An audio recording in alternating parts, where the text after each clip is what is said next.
Good afternoon, everybody. Tammy from Homesteading in the City with Tammy. We're in the kitchen again today, and I am going to show you a quick and easy butter cookie recipe. If that is something that interests you, stick around. Okay, so before we get into the recipe, I just wanted to take a moment to welcome all of you new subscribers that I see on here, and also thank you for stopping by. If you've been here from the beginning, I really appreciate you stopping by each week and watching the new videos that I put out. If you have not subscribed, please consider doing so. It does benefit me by you subscribing to my YouTube channel. Okay, so let's get on with our recipe. Today is going to be a quick, easy butter cookie recipe. It only has 4 ingredients.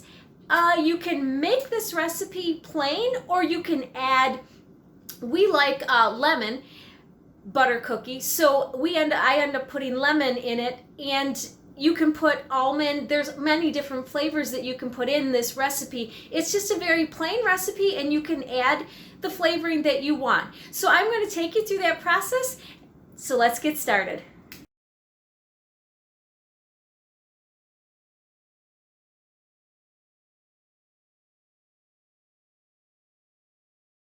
I will put the recipe in the description below so that you guys have the recipe that I am using. It's just a very generic butter cookie recipe. One thing I wanted to talk about, when you do your flour, the best thing to do for your flour, let me see if you can get that. Oop, too close. There we go. You want to take and fluff your flour up. So when you're doing flour, you want to aerate your flour. That way, when you grab the flour and measure it out, it's not going to be a heavy amount of flour. If you aerate it, it'll be a lighter flour, and you'll be able to, you won't have a thick, heavy cookie. You'll get a little bit of a lighter, crispier cookie because you're not having too much flour in your recipe by allowing you to aerate it. So this recipe calls for 4 cups of flour. So after I aerate it, I just run it over with a knife, and then I will just, measure out my 4 cups of flour.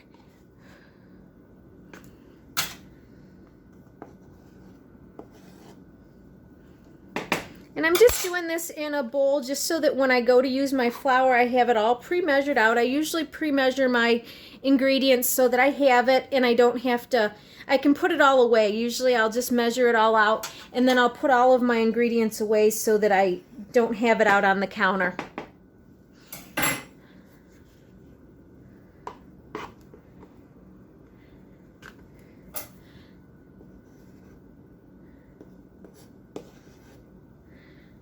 Okay, so there's my 4 cups of flour.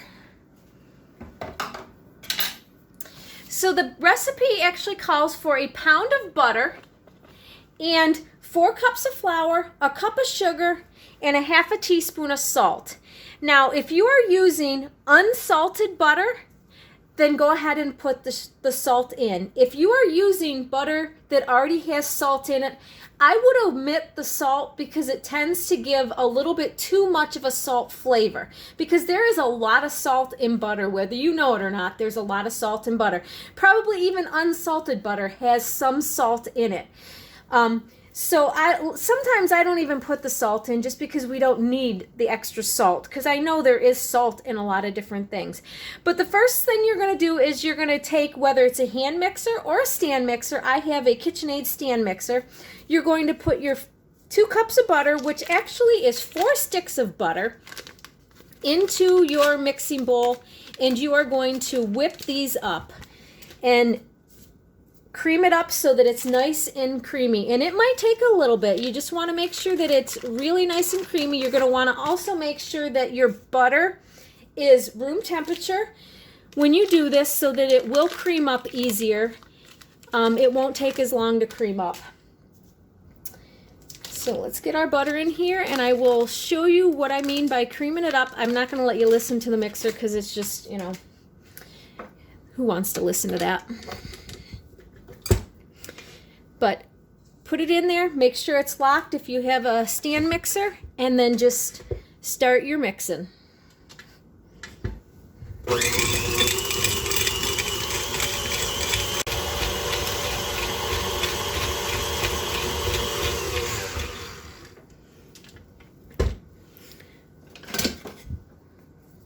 So you want to halfway through take and get your butter off the beaters so that you can get it nice and fluffed up.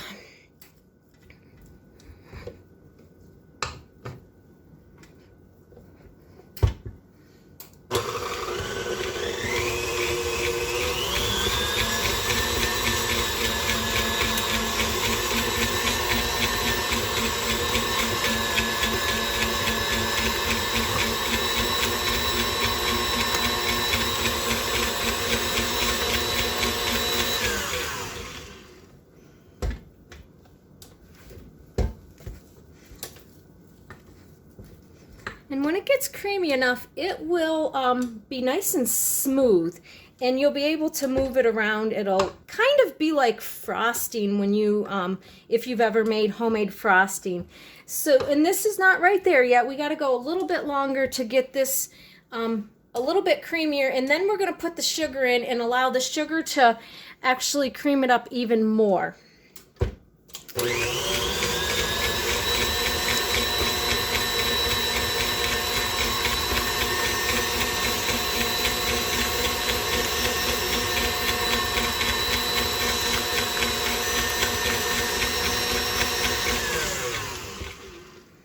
Okay, that looks pretty good. Yes, it's a little bit softer when you go pushing it through there. So that's pretty good. Okay, so now we need a cup of sugar.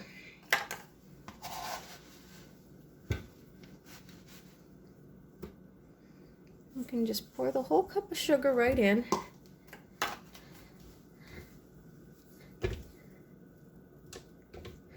Just get it off our mixer here, or our spatula here.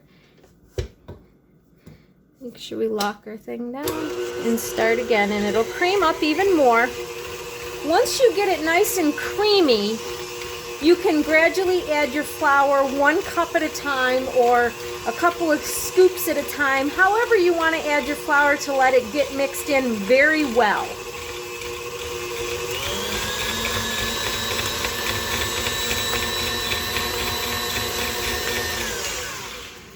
You also want to, in between, make sure that you scrape your bowl down so that you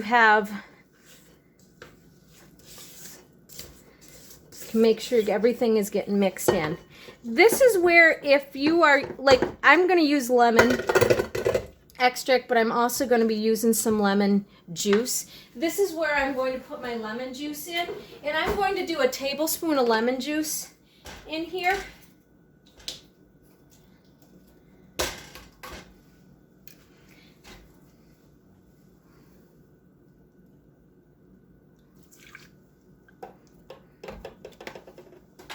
And then just get that mixing up again. And you want to do that while it's in there, and it'll cream up.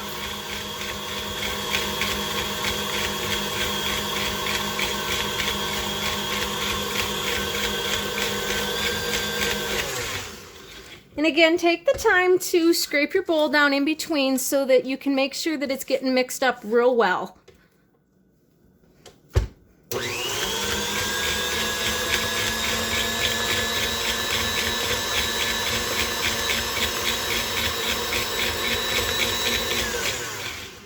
And if you are adding the salt, you want to mix the salt in with your, actually I'm also going to add in my lemon extract before I add in my flour. And I'm going to be putting, 2 tablespoons of the lemon extract in there. Because like I said, we like it lemony. We'll let this mix in.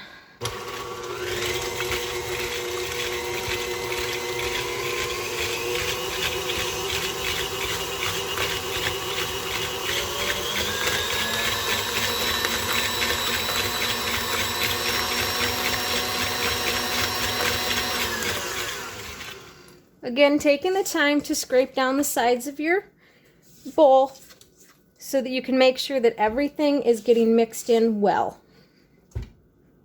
before we start putting the flour in. But if you are putting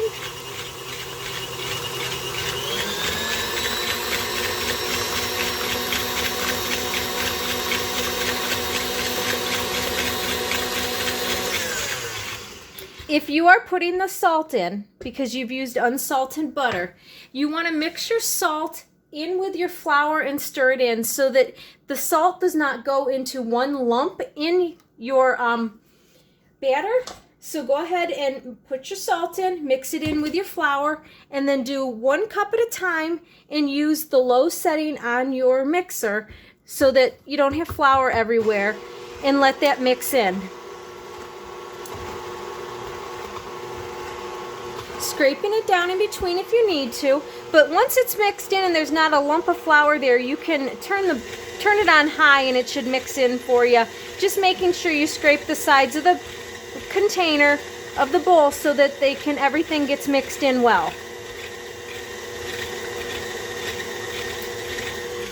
Also make sure that while you're doing this, you turn the burner or the oven on so that it can start heating up at 375.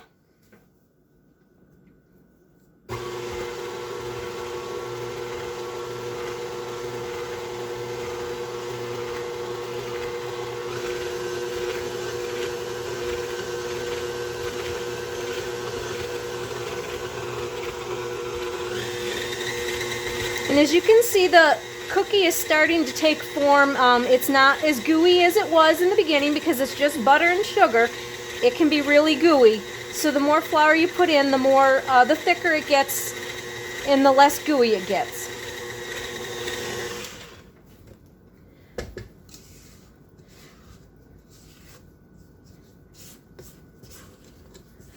Making sure we scrape the bottom of this bowl so that any flour that's down there gets brought up and mixed in.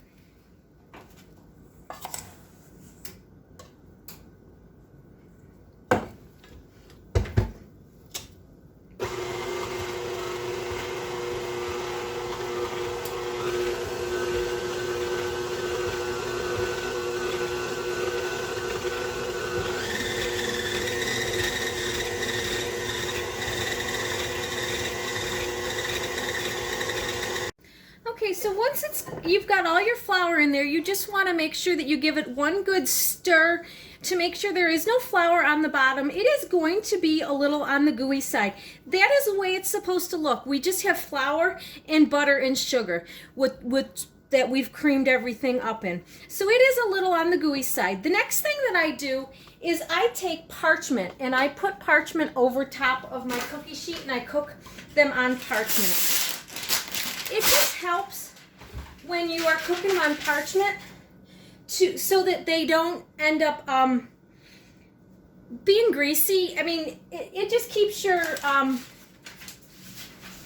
cookie sheet from getting too greasy and everything, especially if you have more than one that you need to do.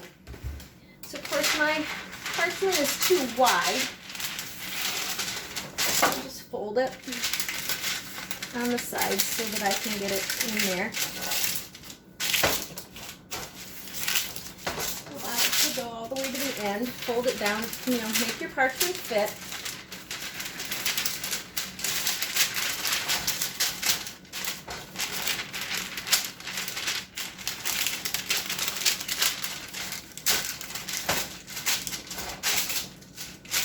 Okay. And then I just take a cookie scoop. Just a small cookie scoop. I don't fill it all the way full because we like a smaller, flatter cookie. So I will take it and I will put them on there close together, but we just like a small little cookie. And being that they're butter, they are going to spread a little bit. But what I'm going to do is I am going to, after I get my row done, I'm going to take a fork and I'm going to press them out so that they are a little flatter. We like a kind of a crispier cookie, like a Lorna Doone that they have. So that's kind of what we like these texture to be like. So I push them down a little bit so that they're going to rise a little bit, but if they're flat and squashed out, they will flatten out a little bit more and they'll be more of a crispier cookie. I pull them out when they're still a little underdone and let them sit on the cookie sheet for a few minutes before I pull them off the cookie sheet and allow them to sit on the rack and cool completely. But I'll put them in my thing, and usually I can get about 2 dozen of these little cookies on one cookie sheet, and then I'll put them in the oven. And it depends. Sometimes it's 7 minutes, sometimes it's 10 minutes. It really depends on how my oven is working for that day. I will put 7 minutes, check them at 7, and wait till they're completely done. You know, poking them, testing them with my finger to see how fluffy they still are and if there's a big indent. So I'll show you that when I do that. Well, our timer just went off. Let's see if the cookies are getting ready. Yep, I put an indent in them. It's not nearly as big. Probably still, nope, that's still a little too undone for us. So I will let them go a little bit longer. But as you can see the indent in them, that's what we don't want. We want them to be a little bit firmer when I touch them, that they don't sink down in. So once they're done, I pull them out and I will just let them sit on the cookie sheet until they cool a little bit, and that'll allow them to finish cooking without the heat, the direct heat of the oven. And then I will take them off and let them cool on the cooling rack. So the longer you leave the cookies on the cookie sheet and when they're out of the oven, the crispier they will be. So if you still want a little bit of a chewier cookie, pull them off before they've sat too long on the cookie sheet. This will allow you to still have a soft, moist cookie that will still be kind of firm, but the longer you leave them on, the crispier they will be. Well, the benefit of using the parchment paper is all of the grease is on the parchment paper, and all you have to do is pick it up and throw it away. And then you don't have all that extra grease on your cookie sheets. And that way you are able to just rinse them off real good and put them away.